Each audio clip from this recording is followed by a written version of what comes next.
isa. May bawat magsasalita, inshallah. So, inshallah, Ustad, handa na ba, Ustad? Okay. 45 minutes, inshallah. So, inuulit ko, mga kapatid, ihiramin ko muna inyong pandinig at inyong mga puso upang makinig at maunawaan, buksan natin yung puso at isipan natin sa talakayan ito dahil sayang ang pagkakataon nito. Okay? So, inshallah, minsan na po ito mga kapatid. So, bismillah. أعوذ بالله من الشيطان الرجيم بسم الله الرحمن الرحيم الحمد لله رب العالمين اللهم صل على سيد رسولك وخاتم أنبيائك محمد وآله الطيبين الطاهرين وصل على جميع الأنبياء والمرسلين والحمد لله رب العالمين السلام عليكم everyone. Brothers and sisters in Islam, I will give a brief outline of our belief in the imamah of the Ahlul Bayt alayhi salam, and also the requisites for their being imams and the statements of Prophet Muhammad, peace be upon him and his family, regarding the authority of the Ahlul Bayt alayhi salam.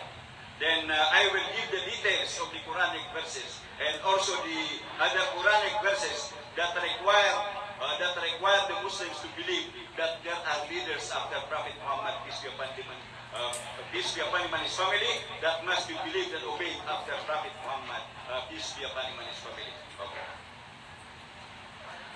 In Twitter Shia Islam o sa religion ng mga Shia na naniniwala at sumusunod sa Nabi Muhammad sallallahu alayhi wa alihi wasallam at sa pamilya ng Muhammad alayhi wasallam, kami po ay naniniwala sa 12 imam at ito po ay kinukonsider namin na doktrina or usuluddin among the fundamental principles of religion or root of religion. Ibig sabihin, wajib na paniwalaan mo ito. Pag hindi mo pinaniwalaan, your belief in the oneness of Allah subhanahu wa ta'ala will not be complete. Because this is the message that the Prophet Muhammad, peace be upon him and his family, conveyed to the people after conveying Tawheed, Nubuwa, what is this, Qiyamah, divine justice, and the last message is about the imamah of the Ahlul Bayt alayhi salam. So ito po ay core belief ng mga Shia kasama sa usuluddin. Unayan natin sa Islam. Okay. Ito pong pananampalataya o paniniwala is a doctrine derived directly from explicit Quranic verses and confirmed through authentic traditions hadith found across both Sunni and Shia historical records. So I will give the brief summary about this topic. Number 1, the Quranic foundations. Ibigay natin kung ano ang Quranic foundations. The Quran outlines that imamah or divine leadership is an infallible covenant granted by God rather than a democratic choice made by the people. Ito pong paniniwala sa imamah or pagiging leader ng mga taong pinili ng Allah subhanahu wa ta'ala, this is a covenant. This is a covenant. Kapasalanay, granted by Allah subhanahu wa ta'ala at hindi po ito idaan sa democratic process na dinapa sa eleksyon. Yun ang paniniwala namin. Number 1 ayah na pwede natin ibigay sa bagay na yan. Yung ayah number 124 of Surah Al-Baqarah. The ayah says in English,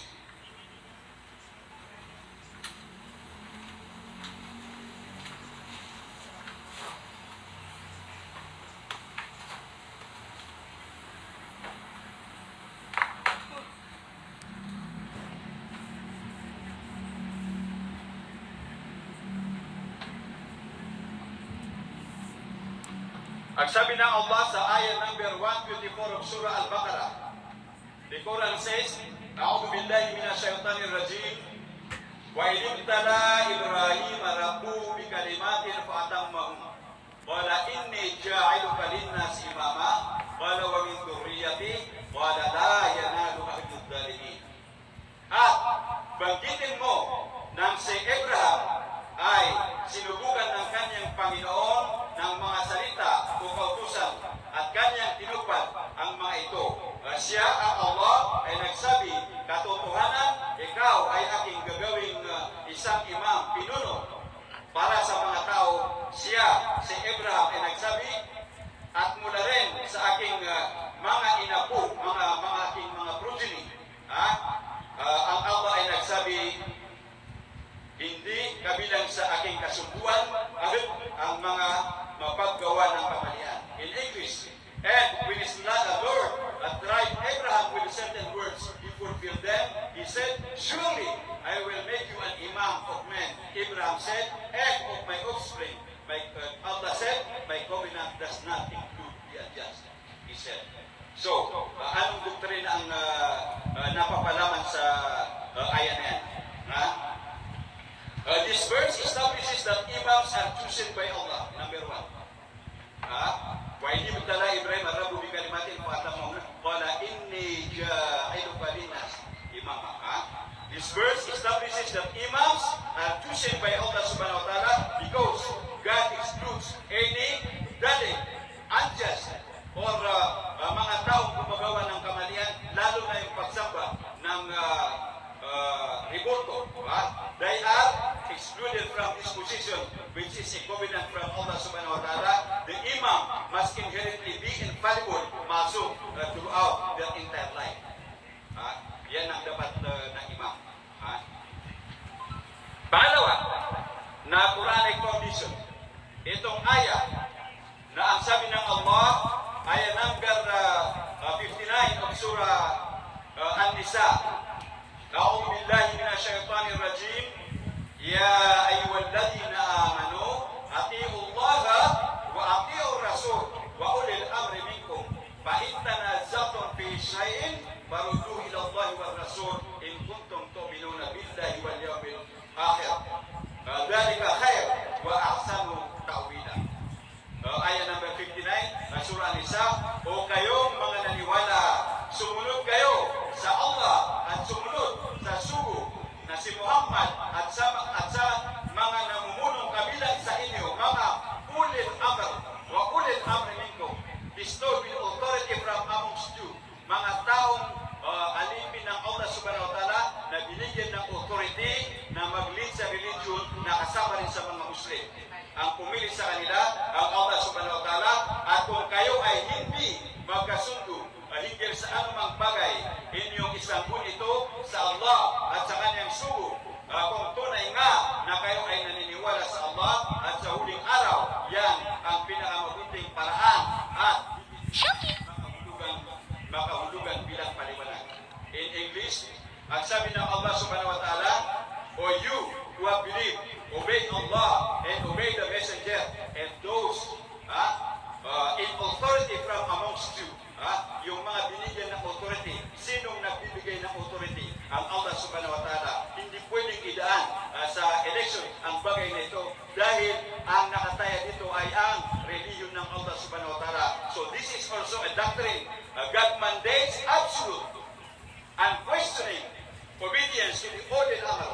According to classical theologians, God would not logically command absolute obedience to anyone who is capable of committing sins or making errors. The commentators of the Quran from the Ahlus Sunnah wal Jama'ah, these are infallible authorities from the Prophet's household, the Ahlul Bayt of Prophet Muhammad, including the 12 imams. So ito po ay doktrina na dapat sumunod sa mga tao na binigyan ng authority ng Allah subhanahu wa ta'ala para di tayo maligaw. Kung ayaw mong maligaw, sundin mo yung binanggit ng Nabi Muhammad na mga tao who will lead the Muslims after him. Mamaya banggitin natin yung prophetic tradition.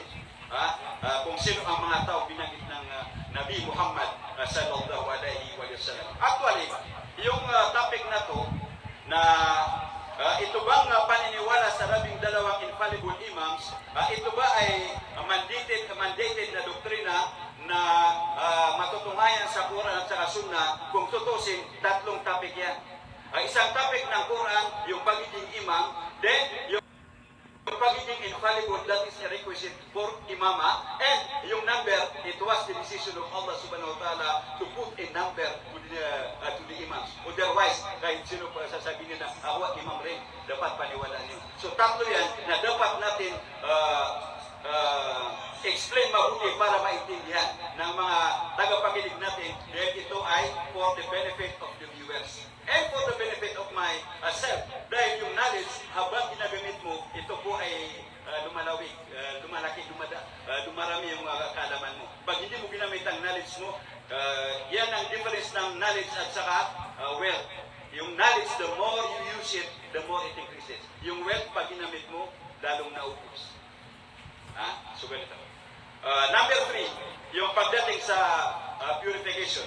The Quran says, in ayah number 33 of Surah Al-Ahzab, the Quran says, إِنَّمَا يُرِيدُ اللَّهُ لِيُذْهِبَ عَنْكُمُ الرِّجْسَ أَهْلَ الْبَيْتِ وَيُطَهِّرَكُمْ تَطْهِيرًا. Ang sabi ng Allah, hangad lamang ng Allah na bawiin mula sa inyo ang dungis. O ano bang pronunciation ng brother? Dungis. Ng pagkakasala. Just imagine.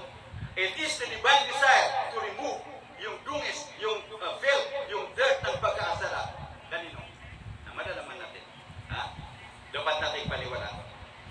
Hangad lamang ng Allah, innama yuridullah, na pawiin mula sa inyo ang dungis ng pagkakasala o kayong kabilang sa pamilya ng propeta Ahlul Bayt o Prophet Muhammad at upang kayo ay padalisay ng ganap na dalisay. So that is an absolute purification. Ang sabi ng Allah in English, Allah only desires to keep away the uncleanness from you of people of the house and to purify you in thorough purification. Anong doktrina na dapat nating paniwalaan sa bagay na ito?